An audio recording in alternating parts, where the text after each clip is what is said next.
เมื่อทำดีจะไม่ดีมีที่ไหนมีสุขบ้างทุกข์บ้างช่างประใดเป็นวิสัยของมนุษย์ปุถุชนขอกราบไหว้สาครูบาอาจารย์ทุกท่านขอเจริญพรศรัทธาญาติโยมผู้ใฝ่ในศีลในธรรมทั้งหลายมาแล้วมาแหมแล้ว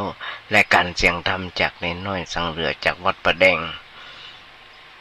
ทั้งนี้โดยการนำของท่านพระครูครูสิทธิ์ปริยัติยาภรณ์เจ้าวัดประแดงเจ้าคณะตำบลสุเทพเขต 1เป็นประจำทุกวันพุธจาก 10 โมงจนถึง 11 โมงโดยประมาณทั้งนี้ญาติโยมมุ่งสนธรรมทั้งหลายมาภาคสมณเณรสมพงษ์เป็นผู้ดำเนินรายการทั้งนี้ได้รับความเมตตาจากครูบาอาจารย์ได้ผู้หลายท่านตื่นในความเมตตาคอยสั่งคอยสอนหลายคนหลายท่านด้วยกันบอกว่าจะเป็นทางบรรพชิตบอกว่าจะได้เป็นทางฆราวาสผู้รู้หลายผู้หลายท่านด้วยกันด้วยความเมตตาคอยชี้คอยแนะอาตมาภาพได้มีโอกาสฝึกมีโอกาสหัดในการน้อมนำเอาน้ำดำคำสอนของพระสัมมาสัมพุทธเจ้ามามาจางให้ญาติโยมทั้งหลายได้ฟังกันเป็นประจำถูกผ่องผิดผ่องก็ได้บาอาจารย์เปิ่นคอยสั่งคอยสอนโดยเฉพาะท่านพระครูครูสิทธิ์ปริยัติยาภรณ์เจ้าวัดประแดงเป็นผู้ริเริ่ม เป็นผู้นำอาตมาภาพมาเปิดรายการและจัดรายการวิทยุครั้งแรกในชีวิตของอาตมาภาพที่อยากจะทำตามความใฝ่ฝันและท่านหนึ่งก็คือท่านพระครูสมุวิศวัตรวรกิจโจในสถานีในเรื่องความเมตตาธรรมภาพได้อันใดอย่างเพราะว่าจะเป็นการปรับปรุงเครื่องเสียงหรือว่าอย่างต่างๆดีเพื่อกมาแปลงบ่ดีเพื่อกมาแปลงเพราะฉะนั้นญาติโยมทั้งหลายให้มันท่านหนึ่งที่ลืมมาได้นั่นก็คือท่านพระครูด็อกเตอร์ทีละสุตพจน์เจ้าคณะตำบลสุเทพเขต 2ผู้เมตตาบอกว่าได้เจอกันแต่ว่ายังติดต่อยังพอในไลน์ใน Facebook ติดตามเพิ่นตลอดเวลาท่านหนึ่งก็คือท่านอาจารย์มหาดร.ดวงจันทร์เจ้าวัดพันแหวนก็ไม่ได้เคยเจอกับหน้ากาตากันก็ได้ฟังได้พอได้ฟังได้พอได้อ่านในธรรมะของเพิ่นที่เพิ่นบรรยายแต่ละครั้งท่านหนึ่งยังไม่ได้เคยเจอกันเลยจำไม่ได้ว่าอยู่วัดอะไรอย่างท่านอรุณจำไม่ได้ก็ส่งเทพส่งอย่างเพื่อนฟังถึงวันเขาเป็นเพื่อนกันใน Facebook เป็นสหายกันใน Facebook ทางเมสเซนเจอร์เปิ้นให้คำติชมอาตมาภาพมาได้อันหลายอย่างต้องอนุโมทนากับครูบาอาจารย์หลายผู้หลายท่านด้วยกันโดยที่บ่ได้นามก็มีและทั้งศรัทธาญาติโยมทั้งหลายด้วยอากาศมันร้อนญาติโยมทั้งหลายประเดี๋ยวนี้เริ่มร้อนขึ้นมาติ๊กๆแล้วเพราะฉะนั้นญาติโยมความร้อนของคนเฮาอากาศที่ญาติโยมกับจมกันหลายๆคนหลายๆกันหลายท่านด้วยกันว่าร้อนไปด้วยกันแมลงมาก็ร้อนปุ่นไปก่อนถึงเที่ยงคืนตีหนึ่งไปก่อนถึงก็เย็นขึ้นมาพัดลมช่วยยังบ่ค่อยได้พายุห้องแอร์ก็ดีไปอันที่บ่ได้อยู่ห้องแอร์ก็เดือดร้อนหน่อยญาติโยมทั้งหลายอาตมาภาพครูบาอาจารย์เพิ่นได้สอนอาตมาภาพว่า อยู่วัดจะไปอยู่บ่ได้มันไหวพระสวดโยโกห้องแล้วก็นำตามคำสอนองค์พระสัมมาสัมพุทธเจ้ามามาจางให้ญาติโยมทั้งหลายได้ฟังกันพ้องอาตมาได้ทำตามที่ครูบาอาจารย์เพิ่นได้สอนก็หลายปีที่ดักแล้วโดยเฉพาะบทกลอนบทเนี้ยที่อาตมาบอกว่าถ้าโลกนี้มีธรรมประจำที่เมื่อทำดีจะไม่ดีมีที่ไหนมีสุขบ้างทุกข์บ้างช่างเพราะไร เป็นวิสัยของมนุษย์ปุถุชนก็ขยายใจความให้ญาติโยมฟังมาก็ได้หลายปีดีดักเพราะฉะนั้นญาติโยมผู้ชนทำทั้งหลายเขาก็จะหันได้ว่าหันอยู่ว่าทุกวันเนี่ยว่าจะไปพอไปตั้งใดจะหันได้ว่าคนเฮาบ่ค่อยจะมีศีลมีธรรมกันตอนใดมานึกถึงกรรมของหลวงพ่อพุทธทาสหลวงพ่อปัญญาว่าท่านโลกนี้ท่านโลกธรรมะไม่กลับมาโลกาจะวินาศญาติโยมจะหันได้เลยเมื่อเช้าวันโลกบ่กลับมาธรรมะบ่กลับมาบ้านเมืองเฮาฮ้อนวุ่นวายกันฮ้อนยิ่งกว่าอากาศวันนี้จะขออู้ในเรื่องของอากาศร่วมไปด้วย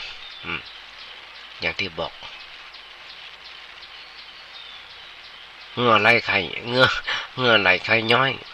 ตลอดทั้งวันแต่ว่าความร้อนเนี่ยมันก็บ่เที่ยงญาติโยมทั้งหลายคือบัดเท่าใดมันก็หมดร้อนแล้วก็เข้าหน้าฝนต่อไปเพราะอย่างเพราะอันนี้มันเป็นเรื่องของธรรมชาติเรื่องของดินฟ้าอากาศ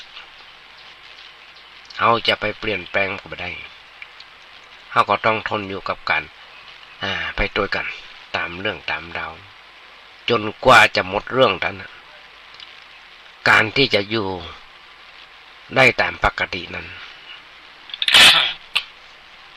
จะต้องหมุนจิตหมุนใจทำจิตทำใจของเราเพื่อเข้ากับสิ่งที่เกิดอยู่เป็นอยู่ญาติโยมทั้งหลายคือว่าพอใจแค่นั้นก็เองถ้าพอใจแล้วมันก็ไม่ยั้งถ้าบ่พอใจแล้วก็เกิดความเดือดร้อนทนใหม่ญาติโยมทั้งหลายหลายครั้งหลายคราวที่ธรรมาได้อู้ได้ปากพระสงฆ์องค์เจ้าเท่าที่ผ่านมาปนจมมาธรรมาภาพเหงื่อท่วมตัวเหงื่อท่วมตัวธรรมาถามมาว่าไปทำว่าฮ้อนแล้วก็เปิ้นก็บอกว่ามันเป็นเรื่องธรรมดาเปิ้นก็ตอบอย่างนั้นแล้วเปิ้นก็นั่งนั่งจ๋ากันนั่งส่องผ้ากันไปก็บอกรู้สึกว่าเปิ้นกระวนกระวายจิตใจมันเป็นปกติเหงื่อมันออกเป็นเรื่องของร่างกายแต่ว่าใจนั้นญาติโยมมันมีอย่างเปลี่ยนแปลงนั่งทำงานไปปกติตลอดเวลาธรรมะก็เหมือนกันนั่งอ่านหนังสือนั่งฟังอย่างต่างๆเป็นเรื่องธรรมดาอันนี้แสดงมาเปิ้นรู้จักหมุนจิตหมุนใจต้อนรับกับสถานการณ์นั้นและมันก็เป็นทุกข์เพราะเรื่องนั้นคนเฮาจะอยู่ที่ใดก็ตามอยู่ที่ไหนก็ช่างเฮาคนจะอยู่ให้มันเบาใจสบายใจอย่าอยู่ให้มีความทุกข์ความหนักใจเพราะมันมีความหนักใจขึ้นเมื่อใดอย่าจำตรงไหนคนเฮาน่ะมีหนักใจทุกข์ใจเมื่อใดแล้วนะความบ่สบายกายมาทั้งกายว่าทั้งถึงกายถึงใจถ้ามันมีความหนักใจแม้ว่าร่างกายของเฮาหนักเพราะการเปลี่ยนแปลงแต่ว่าเฮาน่ะก็มีความทุกข์มันมีความเดือดร้อนเพราะเรื่องอย่างนี้อันนี้แหละเป็นเรื่องที่สำคัญแต่ว่านี่ไปโรงพยาบาลญาติโยมทั้งหลายพอดีหมอปนนัดถึงไปเอายาก็ไปตามหน้าที่ของเราญาติโยมสังขารของร่างกายของคนเรามันทำไปตามหน้าที่ของมันเหมือนกันร่างกายของเราพุทธเจ้าบอกว่าโรคยาปรมาลาภาผู้มันมีโรคเป็นลาภอันประเสริฐผู้มันมีโรคเป็นลาภอันประเสริฐญาติโยมจะเป็นโรคภัยไข้เจ็บอย่างไรก็จ้าง ทุกคนทุกเมื่อเชื่อวันเราลองมาปรับปรุง เปลี่ยนแปลงหมุนจิตหมุนใจมันอยู่ได้หมุนจิตหมุนใจมันอยู่ได้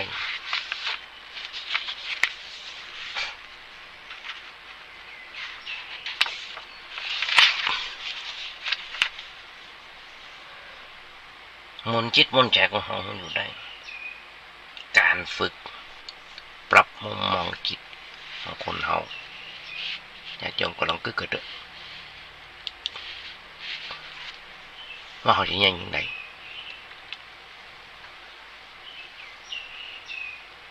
วางใจบ่เป็นมันก็เดือดร้อน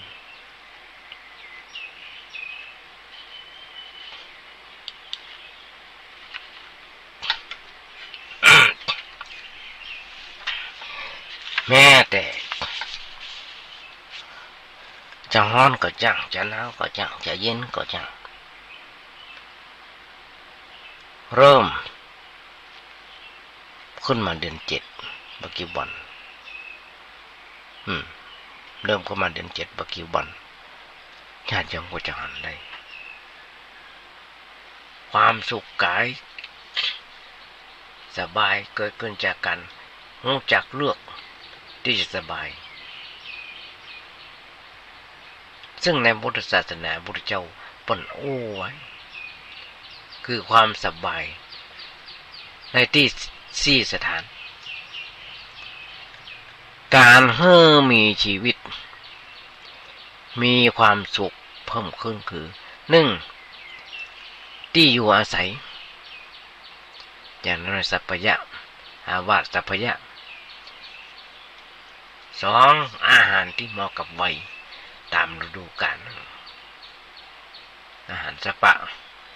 ตอนนี้ผักละกำลังละนองกำลังระบาดญาติโยมเอามาจากบนดอยบนทางฝั่งแม่มาถวายทางบ้านก็มีจนกินจนก้านแถมมาป้องข้อที่3มีอาหารมีกัลยาณมิตรดี4ธรรมะสัพพยะธรรมะปฏิบัติก็ตามแต่พอเหมาะพอดีไทยก็จ้างที่มี4ข้อนี่ดีงามแล้วญาติโยมทั้งหลายพร้อมกันนี่หลายคนหลายท่านญาติโยมทั้งหลายบ่เคยปรับมุมมองในความคิดของเขาเอาแต่วิโตตัวเก่าว่าคุณว่านะเอาแต่วิโตตัวเก่าว่า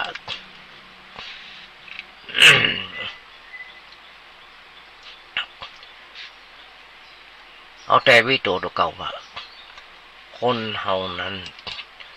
ต้องอย่างน้อยๆอยู่กันทุกเมื่อเช้าวันต้องรู้บุญคุณของพระสัมมาสัมพุทธเจ้ากันรู้คนการรู้กตัญญูรู้คนมี2อย่างเพิ่นถึงบอกนี่มีตังสาธุโลปนังกตัญญูกตเวทิตาเป็นเครื่องหมายของคนดีทุกครั้งที่มานั่งโอ้ญาติโยมก็จะต้องเริ่มทำความดีเป็นคนดีกันอย่างน้อยๆกตัญญูรู้คนที่มีคุณแก่ตัวกตัญญูรู้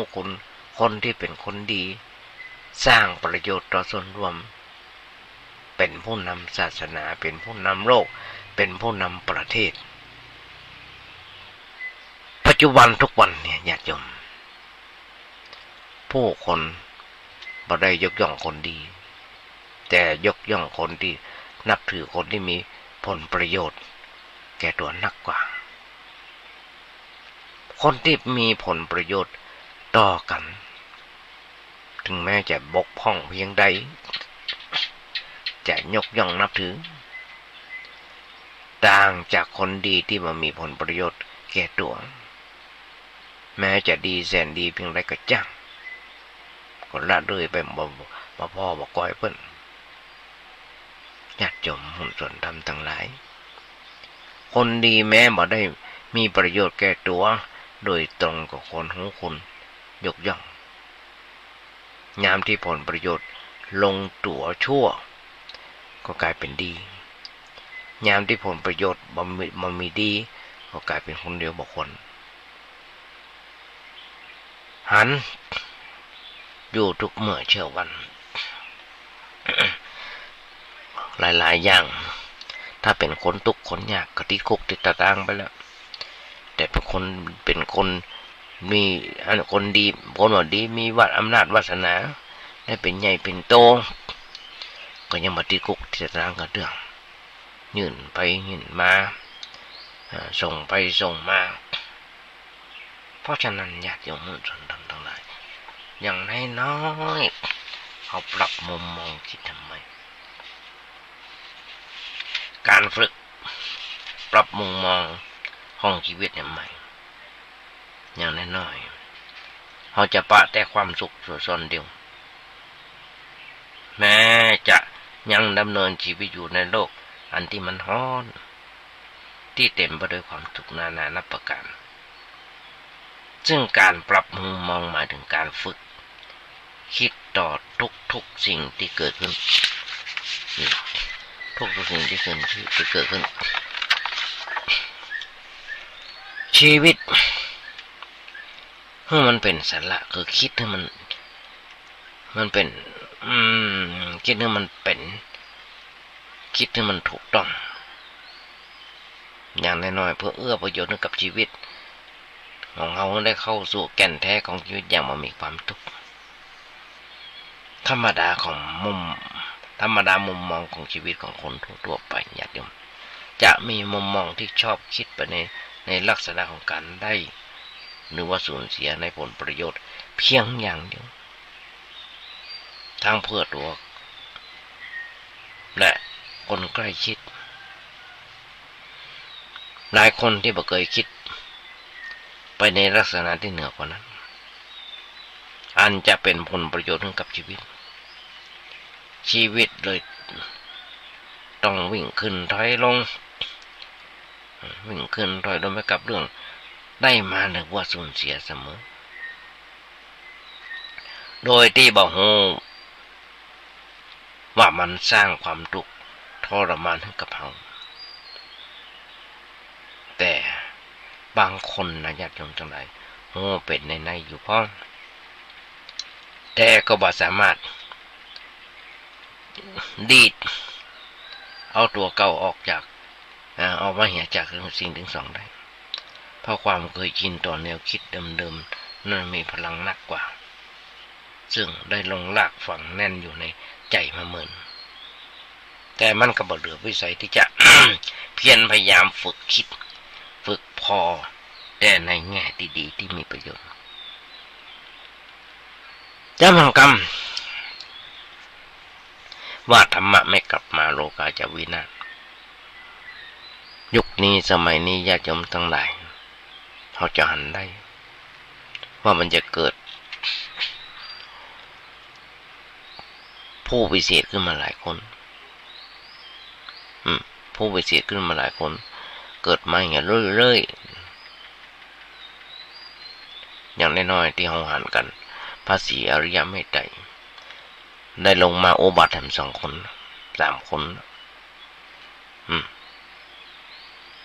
ทั้งที่ยังบ่ครบ 5,000 ปีเดียวตามพระไตรปิฎกได้เฮาได้แค่ 2,564 ปีเกิงแก่เด้อ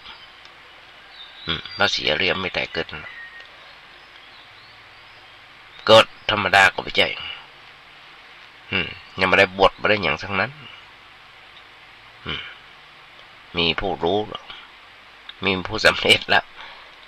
พ่อทำข้าวทำอย่างนั้นก็เป็นหน้ากึศนะญาติโยมทั้งหลายหลายอันหลายอย่างทุกอย่างญาติโยมจะหันหน้าไปทางใดก็จังหันไปทางซ้ายทางขวาออกบ้านออกจองก็บ่ได้โควิดนี่ล่ะเป็นตกกันไปทั่วทุกหัวละแห่งเดือดร้อนทอนไม่ไปเหี่ยทั่วทุกหัวละแห่ง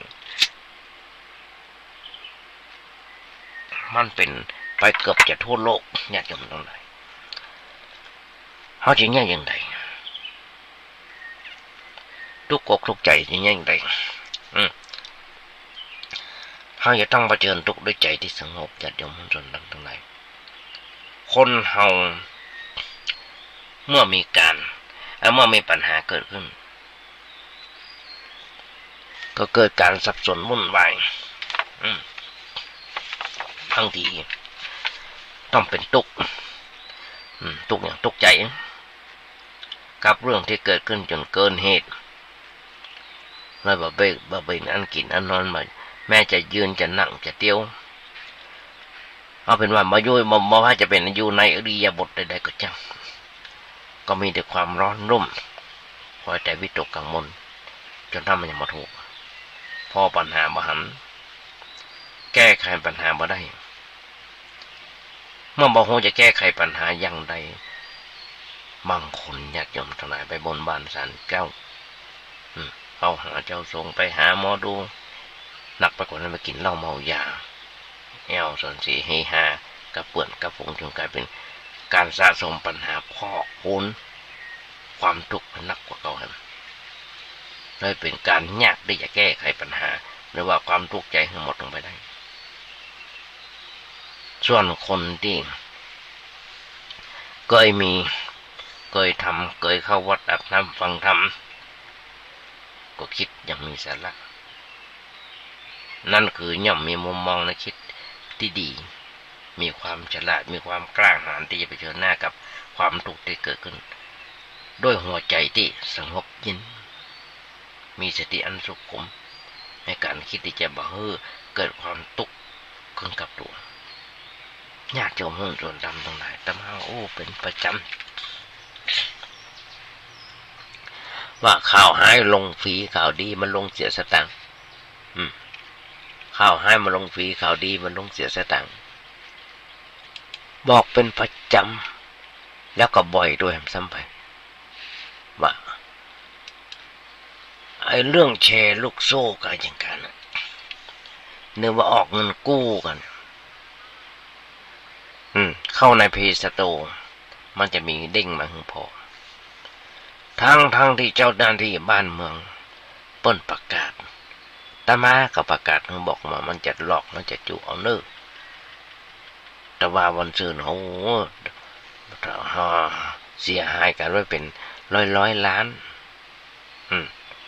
เสียไปหายก็ไปเป็น100 ล้านกู้ 2,000 ได้เงินมา 1,220 บาทปนหักเรียบร้อยจะเป็นกี่เปอร์เซ็นต์กับบ่ฮู้บ่จ่ายลืมจ่ายหรือว่าบ่จ่ายให้เปิ้นประจานเปิ้นขู่ฆ่าจะขู่ไปฟ้องร้องกับเขาฉันได้สิญาติโยมส่วนดำทั้งหลายเจ้าหน้าที่บ้านเมืองมีคนทำงานอยู่แต่ว่างานมันหนักเหลือคนบ่ว่างกันเจ้าหน้าที่นะมีน้อยจะว่ามีน้อยก็ว่าได้จะว่ามีนักก็ว่าได้ทั้งที่เปิ้นห้ามเปิ้นเตือนในทีวีก็มีเปิ้นก็เตือนก็บอกมันดึกดำบรรพ์ตั้งแต่คดีแม่ชะม้อยแล้วแม่ชะม้อยยังออกจากคุกก็ว่าอย่างไรนะจำมาได้หันก็เมื่อกี้วันที่ผ่านมาป้นจุไปแอวต่างประเทศอย่างก้อนโชกุนโชกุนอย่างนั้นนะเขาติดแต่ละคดีแต่ละวาระแต่ละคดีความ 4,000 กว่าปีเนาะอย่าเยอะมาติดคุกนะ 4,000 กว่าปีแต่ประเทศไทยของเราได้แค่50 ปีได้แค่50 ปีลดลั่นกันไปบางคน1,000 กว่าปี 2,000 กว่าปีในที่สุดติดคุกไปทวงก็บ่ได้เอาเงินมาแบ่งกันก็ว่าจะหาปอไปยึดทรัพย์เพิ่นมาก็ว่าจะมาปอบางคนหนีหรอกบางคนหนี หลายอันหลายอย่างญาติโยมมวลชนทำทั้งหลายลองเกิดอะไรกันคนเฮามันเลีกบ่ได้ที่จะเกิดเลีกบ่ได้ที่จะแก่เลีกบ่ได้ที่จะเจ็บเลีกบ่ได้ที่จะตายแต่เมื่อคนเฮาเกิดมาแล้วเฮาสามารถเลือกได้เลือกอย่างเลือกที่จะดำเนินชีวิตแบบไหนแบบสุขโดยแบบสุขได้ด้วยหัวด้วยใจตัวแบบหรือว่าแบบตุกทับถมจนวันตายเลือกที่จะแก่แบบใดแก่แบบลูกหลานฮักหรือว่านายนี้เลือกที่จะเจ็บแบบมีประกันหรือปล่อยไปตามยถากรรมเลือกที่จะเตรียมตัวทำความดีก่อนตายหรือตายแบบทิ้งปัญหาไว้ให้เปิ้นว่าคนตั้งหลังได้สาบแช่งเราลองเกิดก่อนสักหน่อยญาติโยมผู้สุดตันทั้งหลายเขาจะเลือกชีวิตแบบไหนเลือกที่จะเจ็บแบบมีประกันหรือว่าปล่อยไปตามยถากรรมประกันคือประกันชีวิตอย่างน้อยๆยังมีเป็นขอนที่มีเหตุเลือกที่จะทำดีก่อนตายคนเฮามันหลีกบ่ได้ญาติโยมทั้งหลายมาเกิดมาแล้วมันต้องมีการแก่กันเจ็บกันตายเป็นกองธรรมดาหันกันอยู่ทุกเมื่อเช้าวันมีการเกิดการแก่กันเจ็บกันตายหันอยู่ได้อยู่ทุกเมื่อเช้าวันญาติโยมมุนชนทำทั้งหลายที่โอ้นะพระพุทธเจ้ายังน้อยๆจะมาก็ขอยกเอากรรมโอ้ของพระพุทธเจ้าพระพุทธเจ้าผมมาได้สอนเขาหนีโลกมาได้สอนเขาหนีทุกข์หนีปัญหาได้บอกเคยสอนเขาละโลกทิ้งโลกแต่พระพุทธเจ้าสอนเขากำหนดพอโลกตามความเป็นจริงเราต้องกล้าเผชิญหน้ากับความทุกข์ที่เกิดขึ้นอย่างตรงไปตรงมากำหนดหูทุกข์หูเต่าตันทุกข์ที่เกิดขึ้นเฉพาะหน้าอย่าไปกำหนดคิดถึงการได้หรือว่าเสียที่มีผลเป็นทรัพย์เป็นยศเป็นตำแหน่งหรือว่าชื่อเสียงเพราะสิ่งเหล่านี้ยังมีแต่จะเพิ่มพูนเพิ่มทุกข์เพิ่มโทษคนเฮาส่วนมากยังติดข้องอยู่ในโลกธรรมอย่างที่บอกเป็นประจำเวลามีทรัพย์มียศมีสุขมีขนสรรเสริญเยินยอหลงมีแต่มัวแต่หลงดีใจบางคนจนลืมตัวกิงหูก็ว่าหาเป็นไผกิงหูก็ว่าหาเป็นลูกไผแต่เมื่อเวลาเสื่อมทรัพย์เสื่อมยศเสื่อมสุขเสื่อมคนเหลียวพ่อก็ทุกข์ใจบางคนหน้าดำกล่ำเกลียดมีแต่เรื่องได้เรื่องเสียทั้งนั้นจิตใจเรื่องเต้าเหน็ดเหนื่อยไปกับการฟูแบบอย่างที่เคยอู้จนมันมีเวลาที่มันมีเวลาได้หยุดพักว่าอย่างสงบนิ่งและเราจะสามารถอยู่เหนือสิ่งตึงสองได้เลยมีข้อแม้ถ้าบ่ได้ฝึกทำไมญาติโยมมุนชนทำต้องได้โควิดเข้ามาโรคภัยไข้เจ็บโควิดเข้ามาในปีปลายมาพอมันเกิดขึ้นมาแต่ละที่คนเป็นโควิดติดกันเป็นร้อยเป็นร้อยดีว่าประเทศไทยเขายังมาตายกันมีการตายมาถึง100เดียวมีการตายมากี่คนเพราะเขาช่วยกันเกิดช่วยกันแม้กระทั่งพระสงฆ์องค์เจ้าก็ช่วยกันสวดมนต์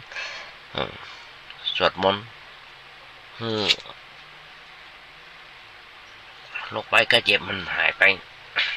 ให้มันเบาบางไปบางคนคิดว่ามันเป็นปัญหาของตัวเก่ามันเป็นปัญหาของทุกๆคนบางคนก็ว่าเป็นปัญหาของรัฐบาลมันไม่ใช่มันเป็นปัญหาของเราทุกๆคน แต่ว่าปัญหากับความทุกข์ยกตัวอย่างปัญหากับความทุกข์มันคนละส่วนกันเราต้องคิดไว้เสมอว่าปัญหาอันยิ่งใหญ่ในชีวิตของเราคือความทุกข์ความกัดกลุ่มที่อยู่ในใจบางคนตอนเนี้ยธุรกิจล่มละลายมันน้อยเลยญาติโยมทั้งหลายโรงงานปิดโรงงานแต่ละที่ปิดโรงงานกันทำให้คนตกงานเป็นร้อยเป็นพันแต่ละที่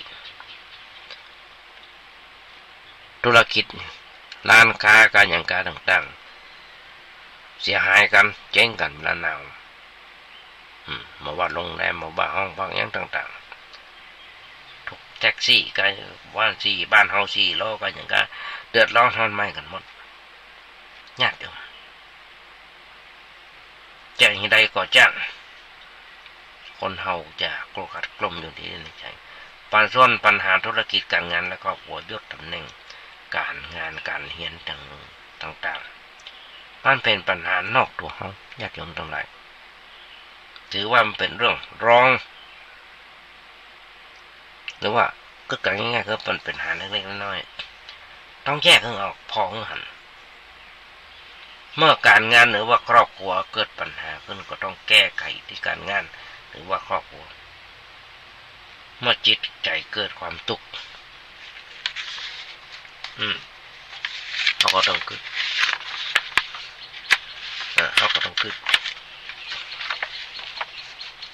ต้องแก้ไขการที่จิตใจแต่เมื่อมันเกิดการแต่เมื่อการงานเกิดปัญหา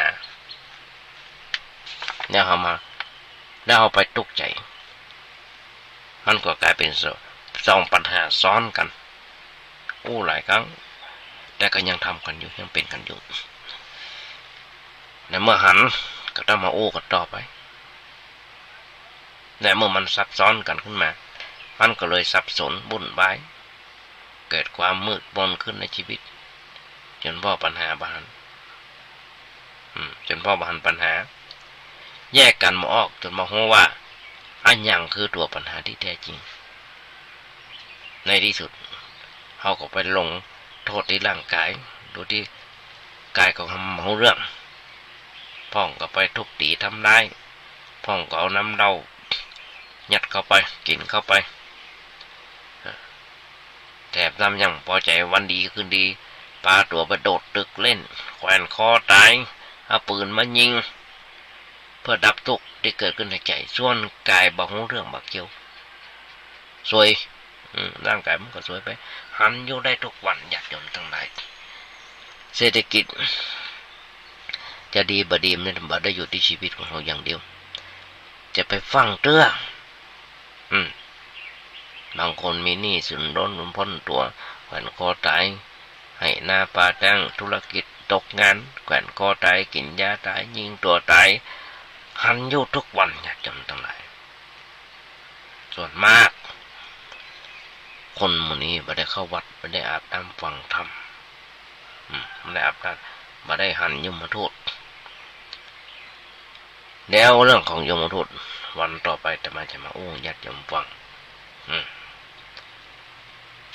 กึดสักน้อยกึดสักนิดก่อนคิดที่จะทิ้งครอบครัวญาติโยมธุรกิจการงานต่างๆเกิดล่มละลายหรือว่าสิ่งอื่นๆเกิดการล้มเหลวซ้ำยังมีหนี้สินล้นพ้นตัวต้องชดใช้ญาติโยมเลยทุกข์ใจกึดหนักจนเครียดและเครียดจนอยากจะฆ่าตัวตายเพื่อหาทางออกเพื่อกับชีวิตเพราะปัญหาเกิดขึ้นมันเลวร้ายเกินกว่าที่จะรับได้การหาทางออกเพื่อกับชีวิตโดยการฆ่าตัวตายนั้นเป็นวิธีการที่แย่หรือว่าง่ายเกินไปง่ายจนที่มนุษย์ใจสูงอย่างเฮาท่าน บางคนจะกระทำบางคนจะหาทางออกกับชีวิตโดยทางนี้อย่างเด็ดขาดญาติโยมทั้งหลายเปรียบเทียบเพราะอย่างก็เพราะว่าการฆ่าตัวตายนั้นยังไม่ใช่หลักยังไม่ใช่ตัวตัดสินหรือว่ายุติปัญหาที่แท้จริงแต่กลับจะเป็นตัวเพิ่มปัญหาด้วยซ้ำไปลองกึศสักน้อยเถอะว่าสิ่งมูลเนี่ยที่เนี่ยมันจะเป็นอย่างไรเป็นปัญหาอย่างไรบางคนกึศหักลูกหลานตันเต้าหักสามีหักภรรยาแล้วไหนที่เคยบอกที่เขาเคยบอกว่าหักพ่อหักแม่มากกว่าไผในโลกแล้วจู่ๆจะมาทิ้งภาระไว้ให้กับเปิ้นตกใจนักใจซึ่งเปิ้นถึงสองก็เท่าจะแลแก่ชราชีวิตนับจะมีแต่ร่วงโรยซึ่งมาต่างอันอย่างกับไม่ได้ใกล้ฟังคอยหวังแต่จะฝากผีฝากไข้หวังที่จะช่วยให้โลกปิดตาเมื่อยามสิ้นบุญแล้วไหนที่เคยพร่ำบอกว่าหักเธอคนนี้นักหักยิ่งกว่าป่าหักน้ำจะขออยู่ร่วมหัวจมท้ายกันไปตราบเท่าที่ความตายจะมา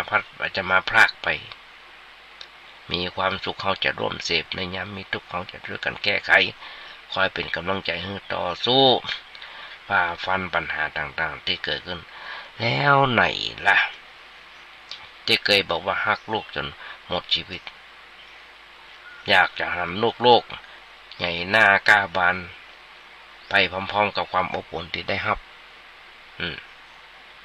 ญาติโยมมุ่งชนทำตั้งได้เปิดใจให้กว้างเปิดใจให้กว้างเพื่ออย่างเพื่อเห็นหูของอนิจจังเขาจะต้องเปิดใจให้กว้างออกไปเพื่อเห็นหู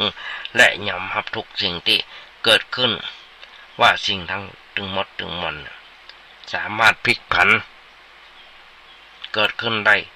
ตามเหตุผลของมันเสมอแต่หรือว่าเช่นเรื่องธุรกิจการงานล้มละลายหรือว่าเรื่องอื่นๆเกิดการล้มเหลวและมันอาจจะเกิดขึ้นได้ทุกคนเกิดขึ้นก็ได้ในทุกคน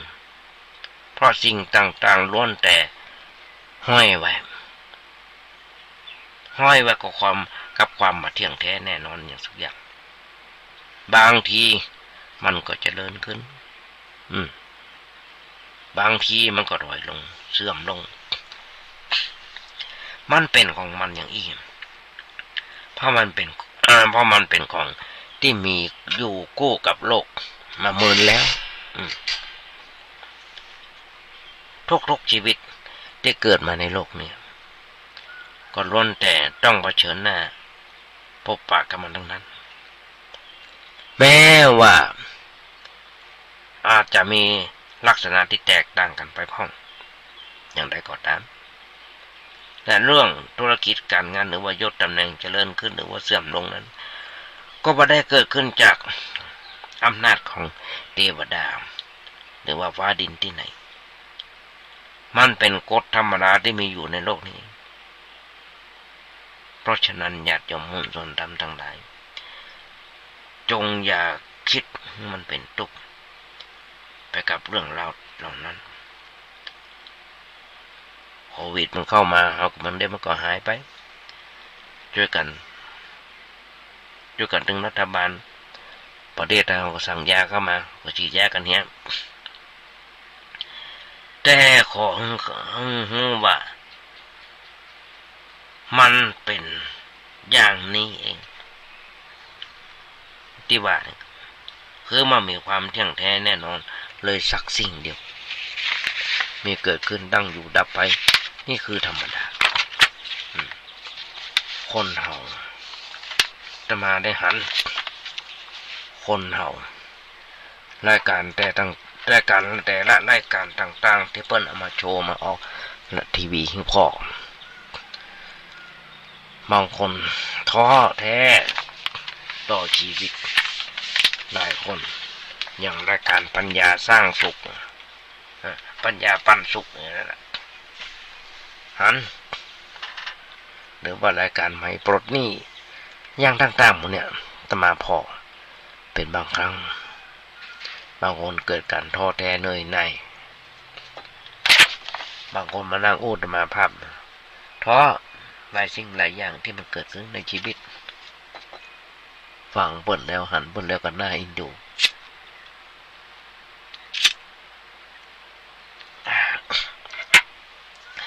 ถึงท้อแท้แต่อย่าแพ้พ่ายคนเราบ่ว่าจะเกิดปัญหาอย่างขึ้นในชีวิตว่าจะหนักว่าจะเบาขออย่าคิดให้มันเกิดการท้อแท้อ่อนใจเพราะการท้อแท้ อ่อนใจนั้นมันจะทำให้ชีวิตของเราเหมือนกับว่าตายไปแล้วกึ่งนึงซีกหนึ่งมันฝึกคิดอย่างมีสาระเพื่อสร้างเสริมเติมแรงใจให้กับชีวิตอยู่เสมอส่วนแล้วสักวันหนึ่งเราอาจจะปิกมายืนอยู่อย่างมั่นคงตัดติล้มอยู่นั่นเองหรือว่าเราอาจเกิดการท้อแท้เกิดความท้อแท้อ่อนใจต่อปัญหาที่กำลังประสบอยู่ก็ถือเหี่ยว่าถึงจะท้อแท้แต่เราจะแพ้บ่ได้เพราะคนที่รอคอยความหวังจากเรายังมีอยู่หากเราการเนี่ยคนหนึ่งท้อแท้เนี่ยคนหนึ่งทำหลายคนคงต้องลำบากจะมาได้หันลูกหลานตันเต้าที่อยู่หลายต่างจังหวัดเปิ้นโพสใน Facebook มาเปิ้นท้อเปิ้นแท้ในชีวิตในการทำงานในการทำมาหากินของเปิ้นแต่มาขอจะของเปิ้นฟังแบบเนี้ยคนเรามันจะแก้ได้ตัวใดมันก็แก้ได้เอาตัวนั้นอย่าโยมทั้งหลายแก้ได้ตัวใดก็เอาตัวนั้นก็เทียมว่าเรื่องราวอันอย่างก็จ้างที่มันเกิดขึ้นมาเพื่อแก้ไขอย่างโรคโควิดเข้ามาเนี่ยเราแก้ไขประวัติศาสตร์โรคหามเข้ามาในประเทศไทยก็แก้ไขกันแล้วตอนนี้โรคโควิดเข้ามาเมื่อกี้วันที่ผ่านก่อนโรคโควิดเข้ามาโรคอีโบลาโรคอะไรอย่างต่างๆเข้ามาในบ้านเราก็ช่วยกันแก้ตอนนี้มาโควิดก็ช่วยกันแก้รัฐบาลก็ช่วยกันแก้แล้วทุกคนก็ช่วยกันแก้มันเกิดการพัฒนาเนาะญาติโยมทั้งหลายเพื่อเกิดการพัฒนาไปสู่ทางที่ดีขึ้นที่เจริญขึ้นเสมอบ่ได้เกิดขึ้นมาเพื่อให้เฮากระตันกลัดกลุ่มหนักอกหนักใจจนคิดจะทำร้ายตัวเก่าหรือผู้ที่พยายามพอปัญหาหันฝึกคิดถือเป็นแล้วเฮาจะบ่เป็นทุกข์มันมาเองมันก็หายเองได้มียาเฮาบ่สบายเฮากินยาเฮาก็หายเฮาบ่สบาย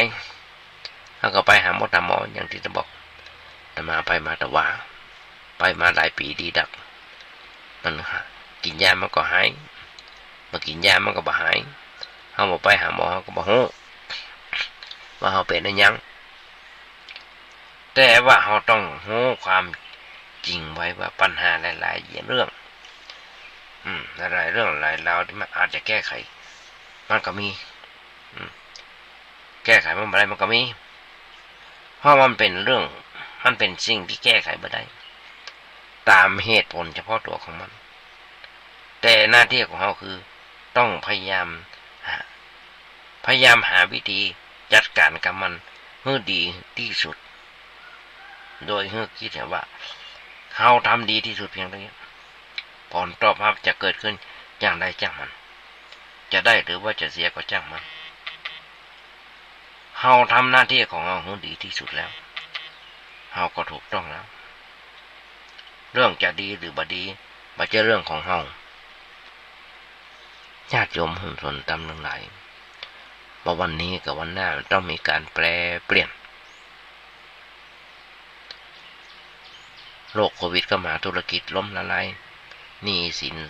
ล้นพ้นตัวอย่างที่บอกอย่างที่เป็นข่าวผัวไม่เมียน้อยเมียนอกใจ ลูกฉันบ่จบตกงานลูกรถปลดถูกรถถูกปลดลดตำแหน่งหมดปลดอำนาจเรื่องราวมูลเนี้ยหลายคนอยากจำตาได้ยึดถือกันว่าเป็นเรื่องใหญ่เรื่องโต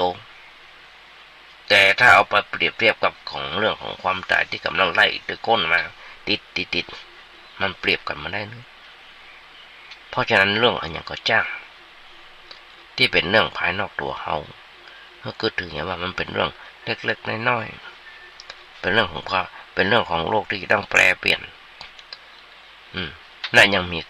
มีช่องทางสำนักนาป่าป้านที่จะแก้ไขที่เขาแก้ไข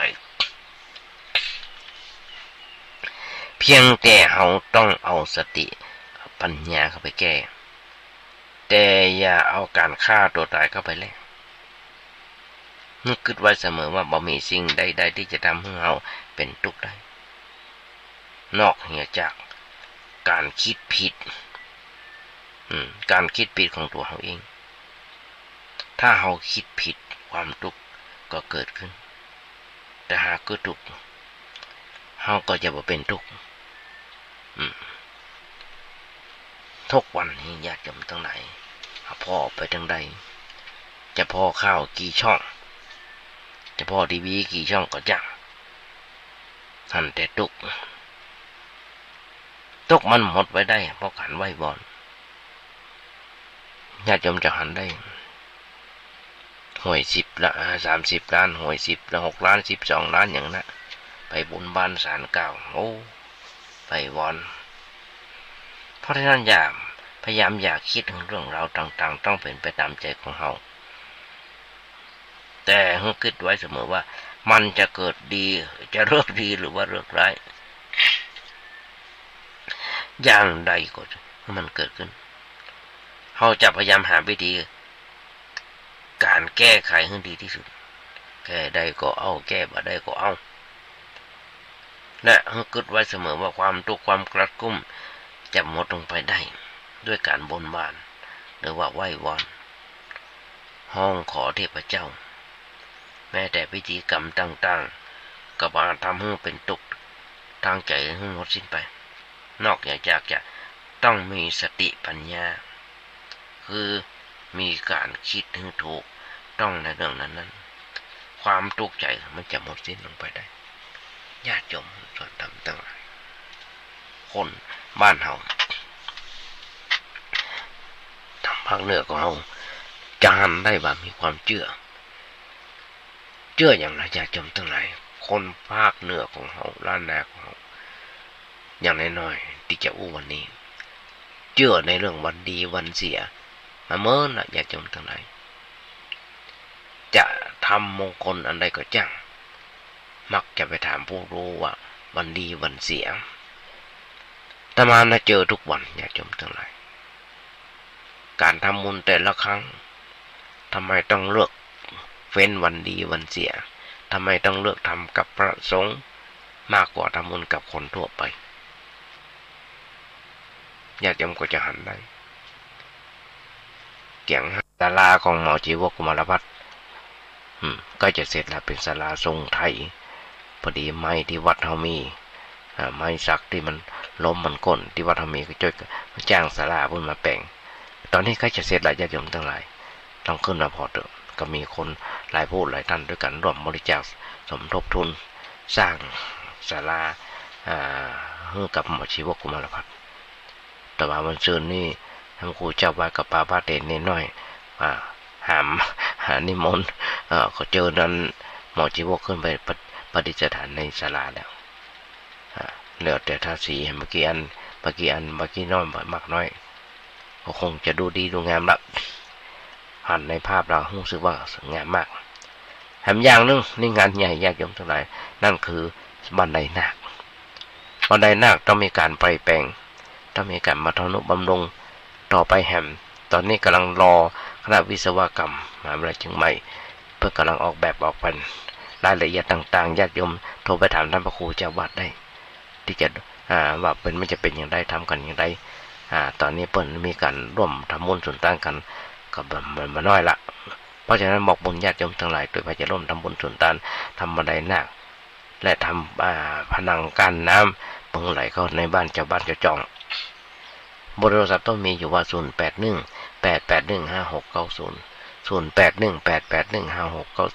เอาล่ะญาติโยมทุกท่านทำทั้งหลายพอสมควรแก่เวลาขอสมมุติยุติลงมาตีก่อนหวังใจเป็นอย่างยิ่งว่าวันนี้ญาติโยมคงได้อันอย่างมานักก็น้อยคงได้อย่างมานักก็น้อย